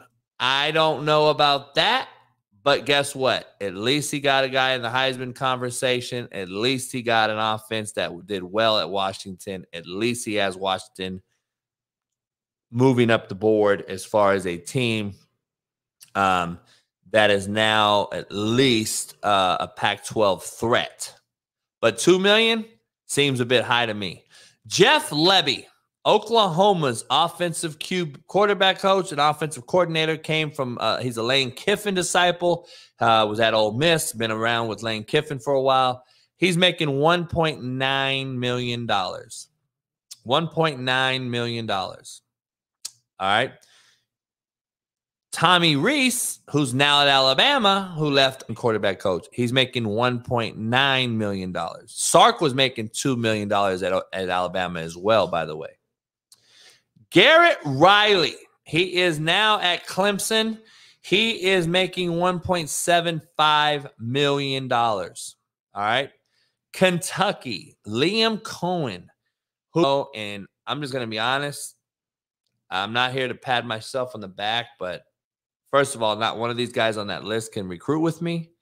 And I'm going to be honest, if we ever wanted to coach the QBs in finite detail, I would fight any of them on any given day. That none of them can compete with me when it comes to coaching the quarterback coached. I will stand on the cross and fucking say that until the day I die. They make $2 million to fucking tell the quarterback, here, take a drop. Here, throw this. It's not getting them ready for the NFL. And if I go through this entire list, I want you to tell me a guy that has quarterback success in college that has equated to NFL stardom. Nebraska's paying Marcus Satterfield $1.4 million. $1.4 million. Low Gains at South Carolina is getting $1.1 million. Rob Sell at Florida is getting $1 million. And like, how about Ferentz's son, or Ferentz? The worst fucking offense I have seen in 30 years at the college level. He's getting $850,000. Charlie Weiss Jr. with Lane Kiffin, by the way, is a great friend of mine. He's not really the play caller. Lane is, but Lane takes care of him. He's making $825,000. Brian Lindgren at Oregon State. Brian Lindgren now makes $800,000 to really do nothing but to manage his guys and recruit a little bit and help with the organization of the team guy. So titled coordinators, titled quarterback coaches, sure. What I mean is this. You get titled as an OC. You get titled as a quarterback coach. And guess what?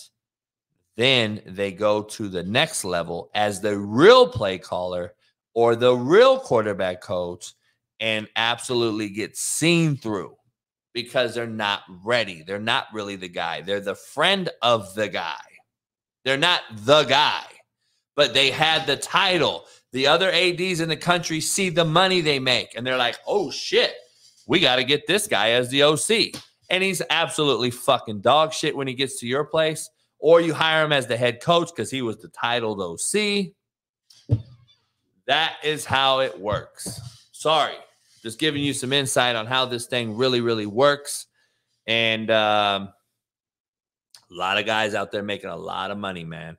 A lot of guys out there making a lot of money, man. Nepotism is alive and well. There is no question about it. I thought it was illegal for a long, long time. It is what it is.